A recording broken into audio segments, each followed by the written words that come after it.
ঘটনা হয়েছিল গত ২৬ তারিখ এবং আমরা ২৮ তারিখে আমরা রাতে একটা এফআইআর আমরা রিসিভ করি। ওই মূলে আমরা সিধাই থানাতে একটা কেস রেজিস্টার করি আমরা, যার মামলা নম্বর ৭১/২০২৫। মামলা রুজু হওয়ার পরে আমরা তদন্তের মাধ্যমে আমরা ৩ জন যারা মূল এই অপরাধের সাথে যারা মূল অভিযুক্ত, যারা মাস্টার মাইন্ড, আমরা তাদেরকে গ্রেপ্তার করতে সক্ষম হয়েছি।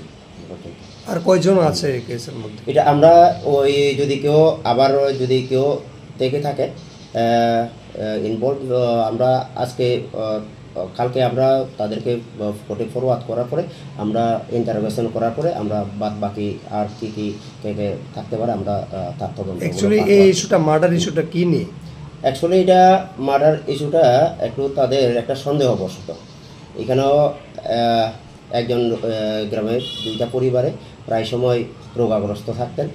তো ওনাদের ওই যে পাড়ার যে পারম্পরিক রীতি অনুযায়ী তারা যখন জানতে পারে যে কেউ না কেউ ডাইন এর সম্পর্কে জড়িত, এরকম ডাইনি সন্দেহ করেছে, যিনি যাদেরকে তারা মেরেছে নন্দরানী দেববর্মা।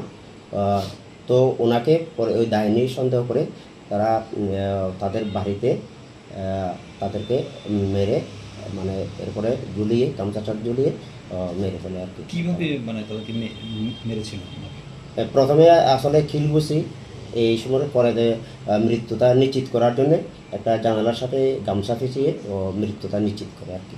আপনার ডেড বডি কতদিন পরে উদ্ধার করতে পেরেছেন? আমরা ২৬ তারিখের ঘটনা ও আমরা ২৮ তারিখ রাত্রে আমরা ডেড বডি আমরা উত্তোলন করি executive magistrate, team of doctor এবং SFSL টিমের সামনে।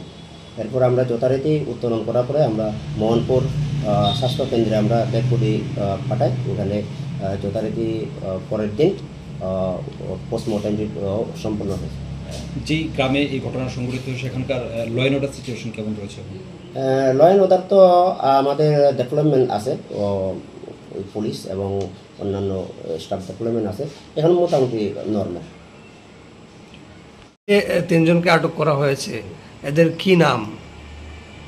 এগুলো অ্যাকচুয়ালি আমরা নামগুলো এখন আমরা বলছি না, ওই সময় পরবর্তীতে নামগুলো ডিসক্লোজ করা হবে।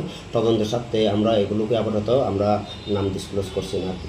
তাদেরকে গ্রেপ্তার কোথা থেকে করেছে? আমরা তাদেরকে গ্রেপ্তার করেছি মনকোবরা পাড়া কোনো এক নির্জন স্থান থেকে। পুরো আমরা পুলিশ টিম, আইও সহ এবং SDPO স্যার মোহনপুরের নেতৃত্বে আমরা তাদেরকে গ্রেপ্তার করেছি।